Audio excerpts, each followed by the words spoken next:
Según la encuesta mundial de valores y el índice Gallup de religiosidad y ateísmo, el 70% de la población mundial se identifica como religiosa o teísta, y el 30% restante incluye ateos, agnósticos y personas que no se identifican con ninguna religión. Hay más personas ateas y no religiosas en países asiáticos como China, Corea del Sur, Japón y Vietnam, y en países europeos como la República Checa, Suecia, Noruega, Países Bajos, Reino Unido y Francia. Hay más religiosidad en África y en los países islámicos. Las religiones mayoritarias son el cristianismo, el islam y el hinduismo, y tienen creencias en un poder superior, ya sea el Dios único de judíos, cristianos y musulmanes o las diversas deidades del hinduismo. Existen religiones que no tienen ninguna creencia en Dios, como el budismo, el taoísmo y el jainismo. El universalismo unitario y el judaísmo humanista tienen prácticas comunitarias, lugares de reunión, ritos y normas, pero no tienen creencias en entidades sobrenaturales. Algunas personas creen en uno o más dioses sin pertenecer a una religión. Por ejemplo, el deísmo es una creencia no religiosa en un Dios creador que no se involucra con su creación. Hay dos preguntas relevantes sobre la creencia y la descreencia en Dios. ¿Cuál es la posición más plausible y cómo se explica que las personas tengan distintas opiniones sobre el tema? En este video vamos a ofrecer 7 argumentos para responder que el ateísmo es la posición más plausible. O sea, que ya les spoileamos el final de la película. Al final del video vamos a proponer algunas hipótesis explicativas para responder a la pregunta de por qué algunas personas creen en Dios y otras no.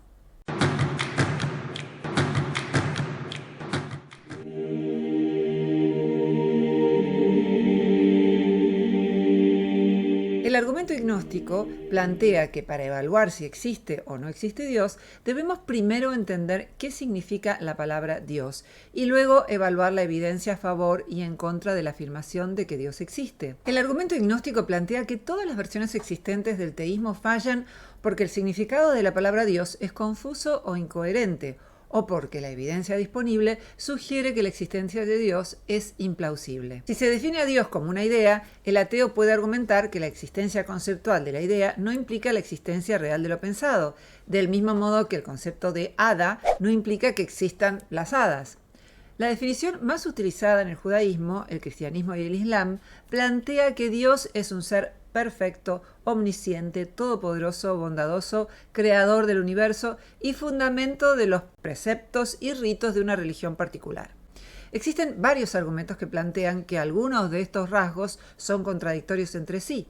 Por ejemplo, si Dios creó el mundo, incluyendo la materia, el espacio y el tiempo, entonces Dios no es material, ni espacial, ni temporal. Pero todo acto de creación implica un cambio de estado de una entidad, y todo cambio implica tiempo. Por lo tanto, no es comprensible qué podría significar un acto de creación que no es ni material, ni espacial, ni temporal. Otra definición es que todo acto intencional es generado por un deseo, y todo deseo implica una imperfección, y por tanto habría una contradicción entre el atributo de la perfección y el atributo de haber creado un universo con un acto intencional. Otro ejemplo de contradicción se encuentra en el dogma católico de la Trinidad, que afirma que el Padre, el Hijo y el Espíritu Santo son tres y son uno. Si son uno, tienen una relación de identidad, y si son tres, no tienen una relación de identidad. Plantear que tienen y no tienen una relación de identidad es una contradicción, pero toda afirmación contradictoria es necesariamente falsa. Luego de evaluar el significado, se pasa a la segunda etapa, que consiste en usar la razón para determinar qué hipótesis encaja mejor con la evidencia disponible. Podemos definir a la razón como la disposición a creer en los datos de los sentidos y en las inferencias que hacemos a partir de otras creencias racionales. A veces no tenemos evidencia, o hay un equilibrio de la evidencia a favor y en contra de una hipótesis. En esos casos, se justifica adoptar una posición agnóstica que sostiene que no hay evidencia para decidir la cuestión. Es importante no confundir el agnosticismo con el falibilismo, que es el reconocimiento de que nuestra opinión podría estar equivocada. Cuando evaluamos la evidencia, llegamos a una conclusión justificada por la información disponible, pero esa conclusión podría cambiar si en el futuro surgieran nuevas pruebas.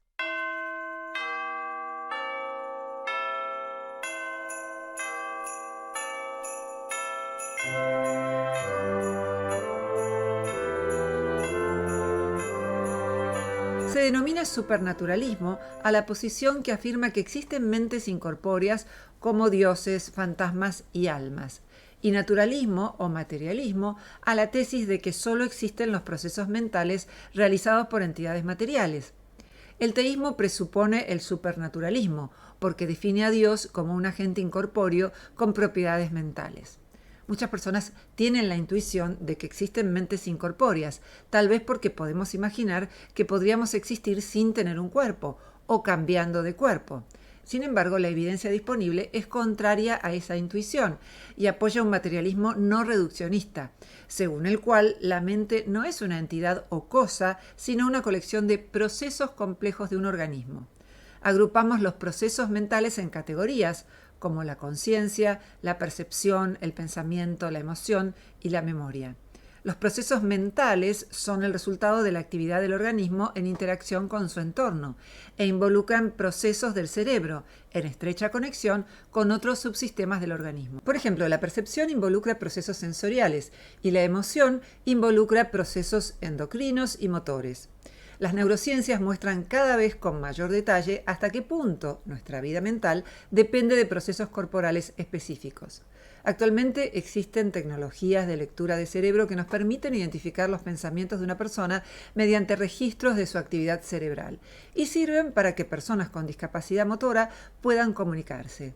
También existen máquinas que pueden percibir y recordar hasta cierto punto, pero aún no realizan procesos mentales más complejos. Tal vez logren hacerlo en el futuro y en ese caso deberemos añadirlas al conjunto de entidades que pueden realizar procesos mentales. Dado que la mente no es una cosa, sino una actividad, no puede existir sin la entidad material que la realiza. Así como no es posible que exista la respiración sin los pulmones, tampoco es posible que exista la mente sin los organismos con cerebro. Si dañamos o destruimos los procesos cerebrales, las actividades mentales ya no son posibles. En ciertos estados alterados de conciencia, incluyendo las situaciones cercanas a la muerte y el uso de drogas, algunas personas relatan la experiencia de salir de sus cuerpos, pero la evidencia disponible apoya la hipótesis de que se trata de imágenes alucinatorias que se explican por las condiciones cerebrales anómalas y por la influencia de la cultura y las creencias personales. Las mismas experiencias pueden ser inducidas en forma artificial por los investigadores.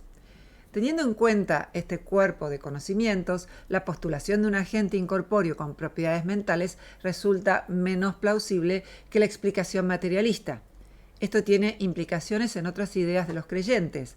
La pretensión de justificar un código moral apelando a un Dios resulta menos plausible que una ética naturalista que se justifica a partir de las necesidades y disposiciones de los seres humanos y de otros seres vivos, como plantean el estoicismo y la propuesta ética del filósofo argentino Mario Bunge.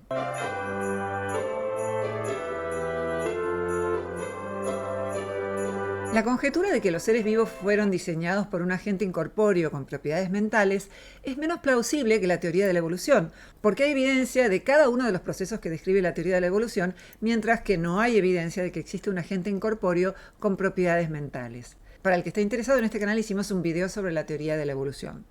Las mutaciones generan rasgos novedosos, la herencia conserva esos rasgos y la selección aumenta los rasgos favorables y disminuye los rasgos desfavorables en la población.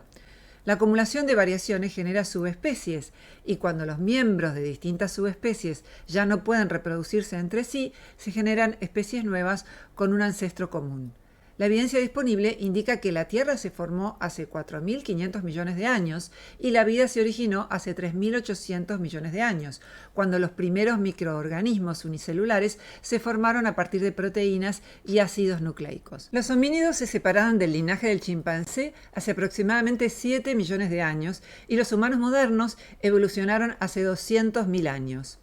Es implausible que un buen padre omnipotente haya elegido este largo proceso para crear a sus hijos predilectos.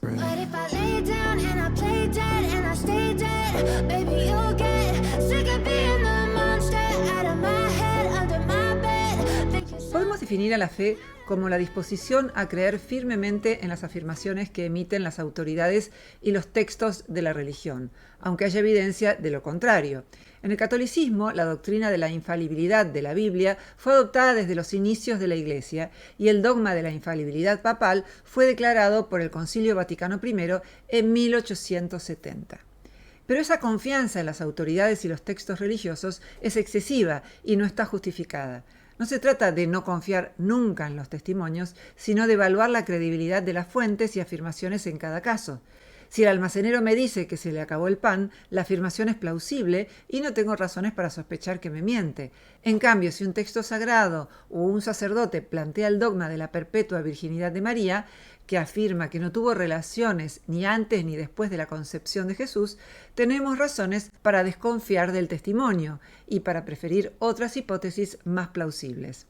Al comparar las hipótesis rivales, resulta poco plausible la hipótesis de que ocurrió ese hecho, que sería contrario a todo lo que sabemos sobre la reproducción humana, y resulta más plausible la hipótesis de que se trata de un error o falsedad del texto bíblico. Por ejemplo, existen hipótesis sobre una posible confusión entre la palabra hebrea alma, que refiere a una mujer joven en edad de casarse, y la palabra griega partenos, que significa virgen. Podemos observar que el Papa o el texto bíblico afirman algo y que otros sacerdotes afirman que esas fuentes son infalibles, pero no podemos comprobar el contenido de sus afirmaciones. En cambio, en el método racional sí podemos comprobar las observaciones y conocemos la cadena causal que va del hecho a la creencia. ¿Por qué los cristianos creen que la Biblia es fiable y no creen que el Buda es fiable y que todos vamos a reencarnar? Si la respuesta apela a la fe, presupone la autoridad que se debería justificar. Este es un argumento incorrecto que se denomina petición de principio. La confianza en las autoridades debería justificarse por la razón, mediante observaciones e inferencias, y dado que no existe una justificación de ese tipo, es razonable mantener una actitud escéptica respecto a las afirmaciones de las autoridades religiosas, vivas o muertas. Otro problema de la estrategia de la fe es que genera un relativismo epistémico. Esto significa que la verdad de las proposiciones religiosas depende de lo que digan las autoridades en las que cada individuo deposita su fe. Si se acepta la justificación por la fe, esto implica que los creyentes que tengan fe en autoridades diferentes están justificados cuando creen en dogmas incompatibles entre sí. Ante estas objeciones a la fe, los creyentes suelen replicar que el ateo también tiene fe o creencia, pero aquí confunden dos distintos significados de estos términos. Un ateo puede decir tengo fe en que las cosas van a mejorar, en el sentido de que tiene esperanza, pero este sentido es diferente del concepto de la fe religiosa. Si un ateo tiene opiniones o esperanzas, eso no implica que tenga una creencia que se basa en autoridades que considera infalibles y que tiene un alto grado de blindaje a la evidencia contraria. No estoy diciendo que no sea posible, hay ateos de todo tipo y algunos pueden tener esta actitud, pero no es necesario que la tengan. A diferencia de la fe, los métodos racionales de formación de creencias son falibles y susceptibles de revisión, porque los datos de los sentidos y las inferencias pueden ser corregidos. Otra réplica de los teístas es que las críticas caen en una petición de principio, porque presuponen la razón y no la fe. Pero no es posible discutir con alguien que no acepta la razón, porque una persona que rechaza la razón no puede convencer con razones ni puede ser convencida por razones. La discusión no se da entre alguien que acepta la razón y alguien que la rechaza, sino entre dos personas que aceptan la razón y discuten sobre el rol de la fe.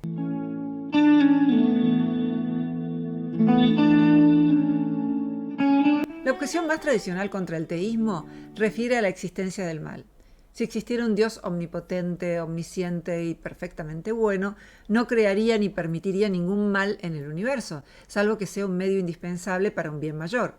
Sin embargo, existen males que no son medios indispensables para bienes mayores, y este hecho vuelve más plausible la hipótesis del ateísmo.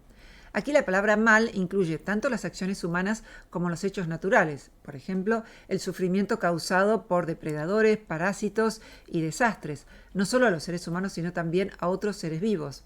El hecho de que no haya evidencia sólida de la existencia de Dios también puede ser considerado un mal, porque un Dios omnipotente, omnisciente y perfectamente bueno se daría a conocer a todos los seres humanos cuando y donde quiera que vivan. Sin embargo, las supuestas revelaciones divinas de cada religión se produjeron solo en un momento y lugar de la historia humana, dejando afuera a las personas de otras regiones y épocas. Cada religión teísta tuvo un origen local limitado y su difusión se ha restringido demográficamente, lo cual constituye una prueba contra el teísmo. Otra evidencia en contra del teísmo son los males descritos en los propios libros sagrados. Por ejemplo, un Dios infinitamente bueno no habría elegido a una sola tribu humana, ni le habría ordenado que destruya a otros pueblos en su nombre. Los teístas suelen usar dos tipos de réplicas, o bien dicen que los males se justifican como medios para un bien mayor, o bien dicen que existe una justificación, pero no podemos conocerla porque las intenciones divinas son inescrutables.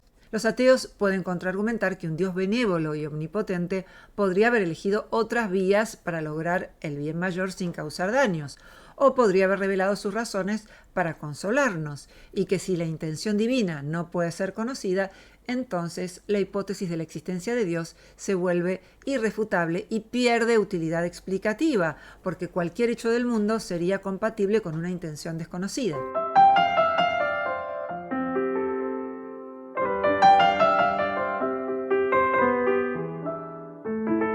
Vamos a cuestionar el argumento kalam. La palabra kalam significa discurso en árabe y refiere a la teología islámica que propuso este argumento en la Edad Media. El argumento kalam plantea que todo lo que comienza a existir tiene una causa y que el universo comenzó a existir. Si estas premisas son ciertas, se sigue la conclusión de que el universo tuvo una causa. En una segunda fase, se utilizan varios argumentos para sostener que la causa del universo tiene los atributos de Dios. En primer lugar, tenemos que evaluar los significados de las palabras utilizadas. Si definimos al universo como todo lo que existe, el argumento no funciona, porque si la causa está fuera del universo, entonces no existe. Justamente porque se definió al universo como todo lo que existe, nada quedaría por fuera de él. Y si la causa está dentro del universo, entonces no se crea el universo, sino que se transforma un universo preexistente. La opción alternativa es definir al universo como la suma de toda materia, espacio y tiempo.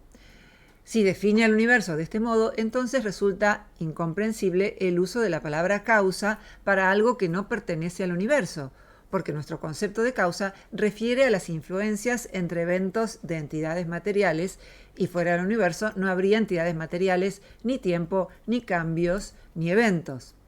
Es dudoso que pueda plantearse un concepto coherente de causación fuera del universo. En segundo lugar, hay que evaluar la plausibilidad de las premisas del argumento. Tenemos razones para rechazar la premisa de que todo lo que comienza a existir tiene una causa, porque hay evidencia de generación de eventos sin causas, como el decaimiento de las partículas. Es lógico que las personas que no están familiarizadas con la física pasen por alto estos ejemplos, pero son relevantes para evaluar la premisa. Además, no tiene sentido hablar de causación fuera del universo. Veamos un ejemplo.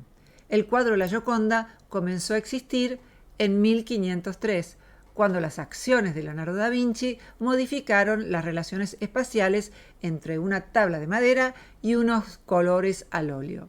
Este tipo de causación no podría ocurrir fuera del universo porque requiere de materia, tiempo y espacio que no existen fuera del universo. En los fenómenos más básicos de la física, solo conocemos ejemplos de surgimiento de entidades materiales a partir de otras entidades materiales preexistentes. No tiene sentido hablar de una creación a partir de la nada, porque la nada no es una cosa, sino una idea, y no tiene propiedades causales. En cuanto a la premisa de que el universo comenzó a existir, no sabemos si es verdadera o falsa, y sabemos que existen varias propuestas alternativas.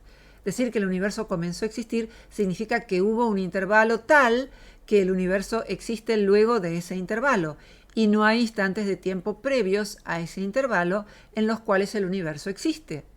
La idea de que el universo comenzó a existir suele provenir de la generalización de nuestras intuiciones cotidianas, ya que conocemos muchas cosas que tuvieron un comienzo, pero nuestras intuiciones refieren a objetos accesibles al conocimiento ordinario y no al comienzo de la existencia de las entidades materiales básicas o del universo. Por lo tanto, nuestras intuiciones no son suficientes para afirmar que el universo comenzó a existir. Algunas personas piensan que el universo comenzó a existir debido a una mala divulgación de los modelos del Big Bang.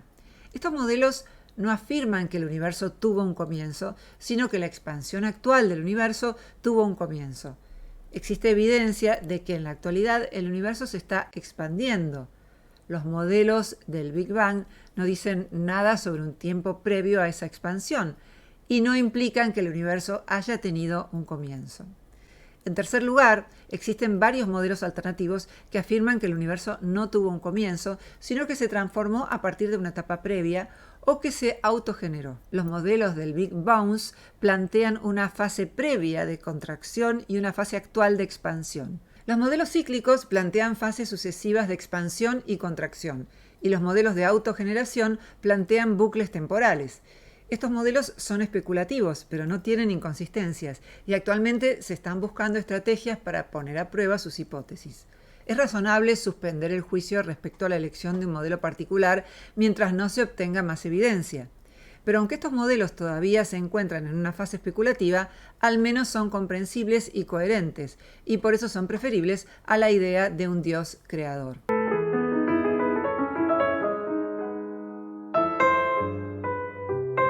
Los monoteístas son creyentes en su propio Dios y son ateos del resto de los dioses.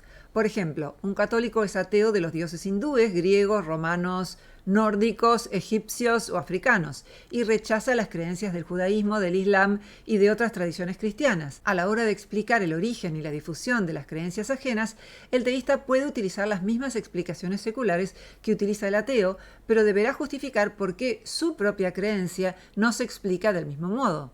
¿Qué justifica esta divergencia explicativa? ¿Pueden los teístas argumentar de manera convincente que su creencia es más plausible que las convicciones politeístas o los monoteísmos en competencia? ¿Pueden justificar su ateísmo con una sola excepción? Los argumentos que ofrecen los teístas para justificar esta excepción no resultan convincentes. Esta situación constituye una falacia de alegato especial, que consiste en hacer una excepción a un principio general sin justificar esa excepción. Es una estrategia de doble vara porque el creyente aplica un criterio más exigente para juzgar las creencias del resto de las religiones y un criterio menos exigente para juzgar las creencias de la propia religión. El ateo no tiene este problema porque aplica el mismo patrón explicativo a todas las creencias religiosas y no plantea ninguna excepción. Vamos a dar aquí un esbozo de explicación secular de la creencia y la descreencia. La creencia se puede explicar por una combinación de causas. Los humanos tenemos la capacidad de atribuir intenciones a otras personas y esa capacidad se puede aplicar a otros fenómenos naturales. Los politeísmos se pueden explicar por esta disposición a interpretar fenómenos naturales como intencionales, que se deriva de la facultad adaptativa de identificar intenciones en seres humanos y que se observa incluso en niños pequeños. Esta facultad puede haber generado las ideas iniciales de dioses benignos y malignos. Al desconocer las causas naturales que rigen el mundo, las sociedades primitivas atribuyeron rasgos antropomórficos a fenómenos naturales como el sol, las tormentas, y generalizaron hacia esas entidades las actitudes de respeto y reverencia que se aplicaban a las autoridades humanas. Una vez inventadas, esas ideas adquirieron diversas funciones psicológicas y sociales, porque permitían dar explicaciones primitivas de los fenómenos, reducir el miedo y la incertidumbre, consolar por las miserias y mantener el orden social a través de normas, ritos y tradiciones compartidas. Los credos monoteístas parecen haber surgido luego de una etapa en la cual las personas creían en varios dioses, pero adoraban a un dios que consideraban superior al resto. Con el tiempo le atribuyeron poderes cada vez mayores hasta que llegaron al límite máximo de un dios omnipotente. La transmisión de estas ideas se logró mediante la difusión de historias míticas y ritos, la autoridad de los sacerdotes sobre los legos y de los padres sobre los hijos, y del uso de recompensas y castigos. En casos extremos, se castigó a los disidentes con el rechazo social o la muerte. Las personas tienen más probabilidad de abandonar la creencia en Dios cuando conocen argumentos naturalistas, cuando viven en una sociedad que ofrece opciones seculares para satisfacer sus necesidades y cuando atraviesan experiencias negativas que los llevan a plantearse en carne propia el argumento del mal, entre otros factores causales.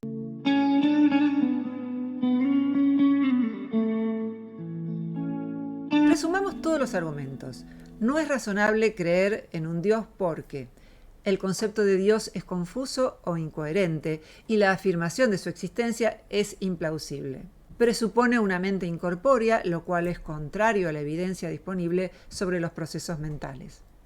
Se opone a una explicación biológica que cuenta con evidencia sólida, la teoría de la evolución. se basa en una confianza injustificada en lo que dicen las autoridades y los textos religiosos. La existencia del mal sugiere que es implausible la existencia de un Dios benévolo y omnipotente. No todo tiene una causa, no hay evidencia de que el universo haya tenido un comienzo y es dudoso que pueda plantearse un concepto coherente de causación fuera del universo. El creyente considera que su religión es una excepción cuando cuestiona a las demás religiones con argumentos similares a los del ateo, pero no tiene un buen argumento para justificar esa excepción.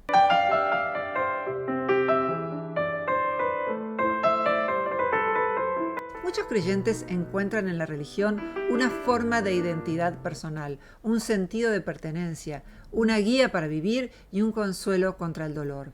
Es probable que sigan existiendo creyentes y ateos, y es deseable que puedan tener una convivencia pacífica, pero la tolerancia mutua no implica que debamos eliminar la discusión acerca de creencias y conductas. El diálogo racional nos permite revisar las opiniones propias y ajenas, y los argumentos de este video nos permiten clarificar las posiciones, evaluar sus fortalezas y debilidades y seguir reflexionando sobre el tema.